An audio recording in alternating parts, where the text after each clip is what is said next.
Hamza. I study at Exit Design Project for Cambridge. तो सबसे पहले सवाल ये है कि आपके ख्याल में क्या वजह है जो नौजवानों ड्रग्स का इस्तेमाल शुरू करते देखिए इसमें बहुत सारी मुख्तलिफ वजूहात हैं। हम किसी एक चीज़ पे नहीं कह सकते कि कोई इंसान नशे की लत में पड़ता है। डिफरेंट डिफरेंट रीजंस हैं। इसमें सबसे पहले रीज़न आ जाता है कि अगर आपकी फैमिली में कोई ऐसा है जिसको देख के आपने नशा शुरू किया, आपकी लाइफ में कोई ट्रॉमा है। बेसिकली जेनेटिकल बीमारी है जिसको हम मानते हैं कि अगर आपके जीन्स में है, क्योंकि there are two types of drugs, एक तो केमिकल है, एक नॉन केमिकल है। केमिकल में ये सब सब्सटेंसेस आ जाते हैं जिनकी हम बात करें कि अल्कोहल है, हेरोइन है, मेथ है, जिसका आजकल आप लोग आइस के नाम से बड़ा सुनते हैं। और नॉन केमिकल में ऐसी चीज़ें आ जाती हैं, ज़्यादा शॉपिंग करना, ज़्यादा गेमिंग करना, पोर्नोग्राफी में होना, ये सब चीज़ें हमारी नॉन केमिकल में आती हैं। अब जेनेटिकली होता है कि हो सकता है कि आपके घर का मेंबर या जो भी है वो नॉन केमिकल एडिक्शन है। फर्स्ट करें, बहुत ज़्यादा शॉपिंग करता है, बहुत ज़्यादा ड्राइविंग करता है, या कोई भी चीज़ एक्सेस में करता है, आपके अंदर हो सकता है वो केमिकल की फॉर्म में आ गई। तो एडिक्शन की कोई भी एक रूट कॉज नहीं है कि हम बोलेंगे नहीं जी ये इस वजह से होती है। इन्वायरमेंटल फैक्टर्स बहुत ज़रूरी हैं। आजकल पीयर प्रेशर है, ग्रेड्स का बड़ा प्रेशर है बच्चों पे, तो लोगों को होता है कि चलो जी ड्रग्स करके हम जाग लेंगे और हम पढ़ लेंगे और ग्रेड्स अच्छे आ जाएंगे। तो इन सब चीज़ों का रोल है कि हम एडिक्शन की तरफ जा सकते हैं। हैं? अच्छा, दूसरा सवाल, एक कम्युनिटी के तौर पे जो मतलब आसपास लोग होते हैं फैमिली में, वो उसकी मदद कैसे कर सकते हैं? देखिए सबसे पहले तो ये कि हमारे यहाँ जब केसेस बहुत ज़्यादा वर्स हो जाते हैं, हम उसके बाद जो है वो हमारे नज़र में चीज़ें आती हैं। ये सब बड़ी इनिशियल लेवल पे अगर हम थोड़ा सा नोट करना शुरू कर दें कि एक इंसान है, अगर वो घर देर से आ रहा है, वो ऐसा कोई काम नहीं करता कि उसकी जॉब है या कोई ऐसी चीज़ है, क्योंकि फैमिली तो बड़े अर्ली ही आइडेंटिफाई कर लेती है। जैसे आप लोग जिस तरह से यंगस्टर्स हो, आप लोगों का भी एक टाइम डिफाइंड होगा घर पे कि जी इतने से इतने बजे तक घर से बाहर रहना, उसके बाद नहीं रहना। सबसे पहली चीज़ तो उसकी रूटीन की अपसेटनेस होती है कि हमें समझ आ जाता है कि ये इंसान किसी ऐसी चीज़ में पड़ गया है जो कि ठीक नहीं है उसके लिए।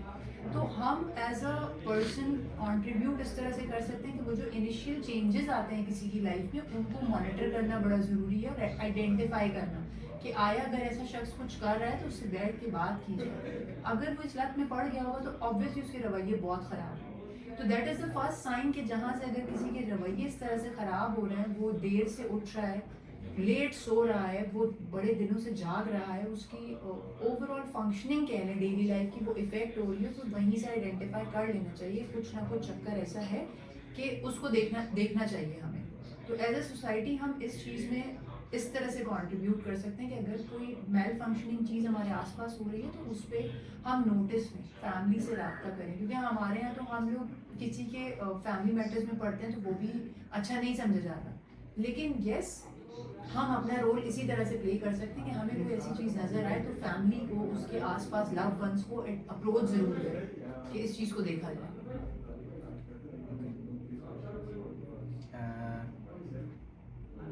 तो सबसे ज़्यादा मतलब काइंड ऑफ सब कल्चर जो ग्रुप्स होते हैं उनमें सबसे ज़्यादा कौन से किस तरह के लोग के वो बनते हैं ड्रग एडिक्ट्स, किस तरह के लोग? अच्छा, ये चीज़ भी कोई फिक्स नहीं है कि हम ये कहें कि जी ज़्यादातर गरीब लोग ही नशा करते हैं या ज़्यादातर अमीर लोग ही नशा करते हैं। ये कह सकते हैं कि हाँ, नशे की टाइप्स मुख्तलिफ हो जाती हैं। अगर हायर क्लास है, रिच क्लास है, अगर उसकी बात की जाए तो उनकी ड्रग्स की क्या कहना चाहिए, करने की चीज़ें मुख्तलिफ होंगी, वो थोड़ी सी एक्सपेंसिव होंगी, उनके तरीक़ेकार मुख्तलिफ होंगे। लोअर लेवल पे अगर आप चले जाएँ तो फिर समझेंगे मिल के, मांग के, बैठ के भी कर सकते हैं। तो वो फिर इस तरह से है कि आप किसी को फिक्स नहीं कर सकते कि अमीर लोग ही नशा करते हैं या मिडिल क्लास करती है या गरीब। हमारे पास हर तरह का पेशेंट इस वक्त हम देख भी रहे हैं और मौजूद भी हैं, जो बहुत अच्छे अच्छे घरों के भी हैं और मिडिल वाले भी हैं, और जो है वो पुअर फैमिलीज़ को भी बिलोंग करते हैं जिनके पास इलाज का भी अफोर्डेबिलिटी नहीं होती है। तो यस, इसमें कोई क्लास की वो नहीं है। ये ड्रग ऑफ चॉइसेस आप कह सकते हैं कि सबकी अकॉर्डिंग टू देयर पॉकेट मुख्तलिफ हो जाती है। अच्छा, वो आपको आपके ख्याल में सबसे बड़ा चैलेंज क्या होता है लोगों की रिकवरी में? रिकवरी में जो सबसे बड़ा चैलेंज होता है, तो पहले तो सबसे बड़ी बात ये है कि आपकी फाइनेंशियल सपोर्ट है। अगर आपकी फाइनेंशियल सपोर्ट इतनी स्ट्रांग नहीं है, आप लॉन्ग टर्म तक अपने ट्रीटमेंट को कंप्लीट नहीं कर सकते, तो वो है। दूसरा बैरियर आ जाता है फैमिली का, जो कि फैमिली को समझाना हमारे लिए बड़ा लेके तो आ जाते हैं जब वो बिल्कुल ही एक पेशेंट बदहाली में कह रहे हैं, यानी विड्रॉल्स में होता है, कंडीशन उसकी मेंटली फिजिकली बहुत अपसेट होती है, ले आते हैं। लेकिन एज सून एज उसके अंदर फिजिकल चेंजेस फैमिली को नजर आना शुरू होते हैं, तो वो लोग ट्रीटमेंट टाइम को कट शॉर्ट करने की कोशिश करते हैं। एंड दैट इज समथिंग, वो हमारे लिए उनको ये समझाना बड़ा मुश्किल हो जाता है कि नहीं, आप किसी भी चीज को बीच में से खत्म करेंगे, वो एडवर्स इफेक्ट्स के साथ अपेयर होगी आपके लिए, उसका आपको कोई फायदा नहीं होने वाला। कि अगर आपने आप कह दिया गया कि 3 to 4 months इसको इनग्रेल ट्रीटमेंट में रखना है, और आप अगर 2 महीने में उसकी प्रोग्रेस हेल्थ वाइज देखते हो और आप ये डिसाइड कर लो कि नहीं जी अच्छा अब ये बेहतर हो गया, अब हम इसको ले जाते हैं, इससे सेहत पकड़ ली, this is the word they use, कि अब वो सेहत में अच्छा लग रहा है, तो ये चीज़ हमारे लिए फिर एक फैक्टर है कि हम लोगों को मसला आता है। इसके अलावा अगर पेशेंट बार बार रिलैप्स हो रहा है, ट्रस्ट इश्यूज बहुत ज़्यादा डेवलप हो जाते हैं, फैमिली उस पर ट्रस्ट नहीं करती है, उसकी बात पे भरोसा नहीं किया जाता, और अगर फॉर एग्जांपल लास्ट टाइम भी मेरे पास था, मैं उसकी काउंसलर थी, तो उसमें ये चीज़ आ जाती है कि फैमिली ब्लेम करते हुए भी ज़्यादा देर नहीं लगाती है कि आपने तो ऐसा कहा था और ये तो कोई चेंजेस नहीं आए, ऑल तो वो उस चीज़ को नहीं समझ रहे होते कि हमने ये भी कहा था कि ट्रीटमेंट प्लान को कंप्लीट किया जाए। लेकिन इस तरह के ब्लेम गेम्स भी होते हैं और सब चीज़ें होती हैं, तो there are lot of change, मतलब challenges that we as a therapist and counsellor we face with addicts.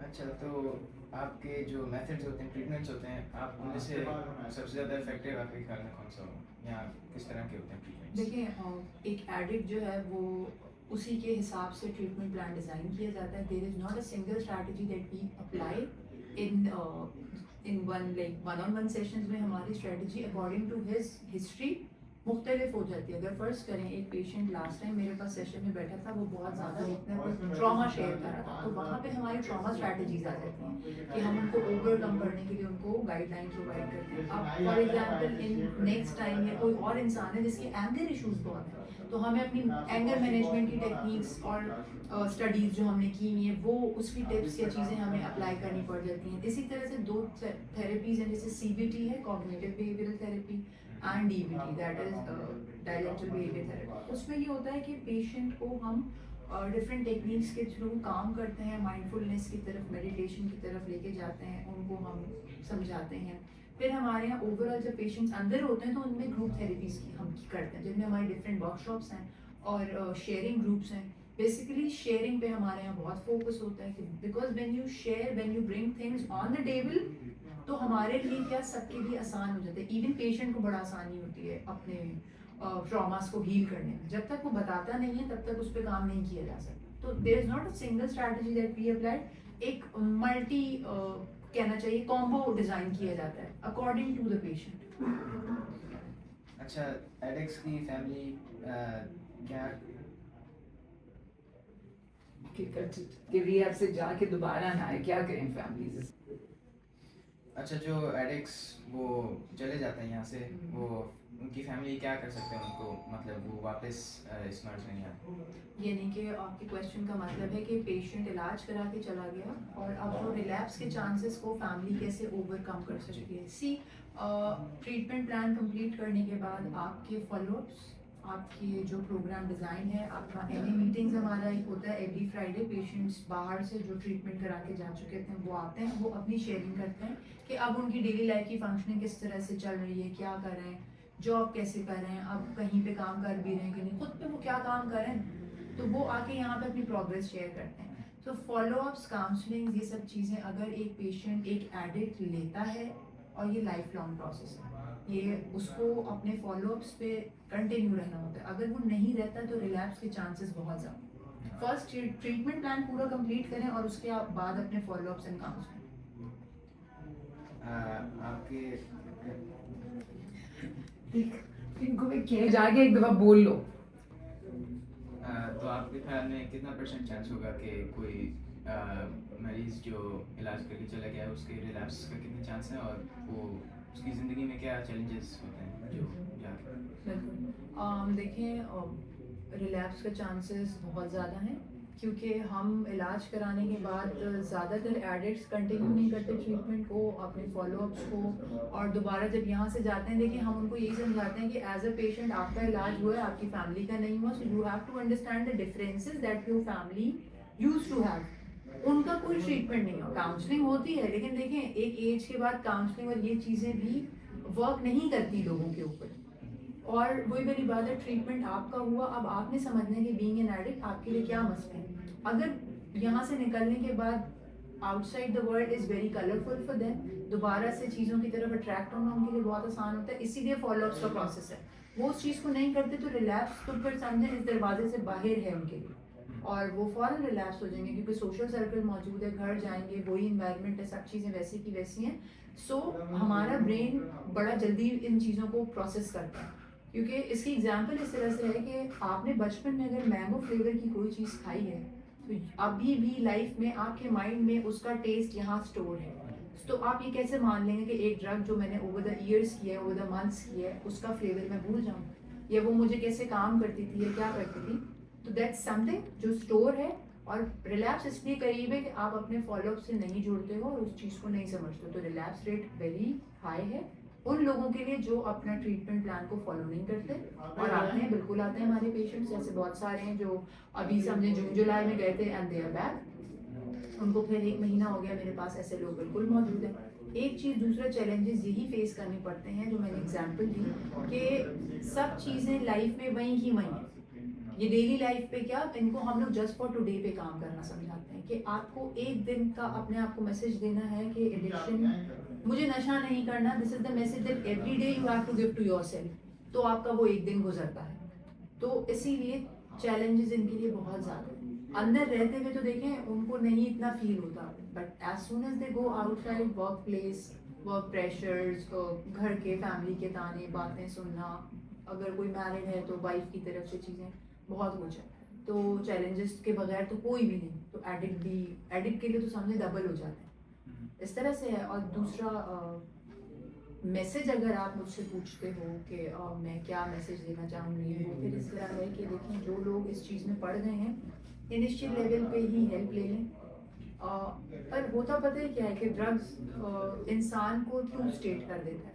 आप इतना कंफ्यूज हो जाते हो कि आप अगर चाहो भी कि मैं हेल्प ले लूँ, मैं किसी से बात कर लूँ, एज सून एज आप दोबारा ड्रग्स करते हैं, आप फिर उसी स्टेट में ओवर कॉन्फिडेंट हो जाते हैं। तो सबसे पहले तो मैं कहूँगी कि फैमिलीज़ का बनता है कि फैमिली मेजर चेंजेस या माइनर को फ़ौरन आइडेंटिफाई कर ले कि मेरे बच्चे के साथ पहले वो ऐसा नहीं था, पर अब अगर वो ऐसा रिएक्ट कर रहा है तो उसकी क्या वजह है, आइडेंटिफाई करे, और एज सून एज समझ आती हैं चीज़ें हेल्प ले रिहैब के थ्रू ही, क्योंकि नशा बगैर ताले के नहीं छूटता, ये बहुत क्लियर है।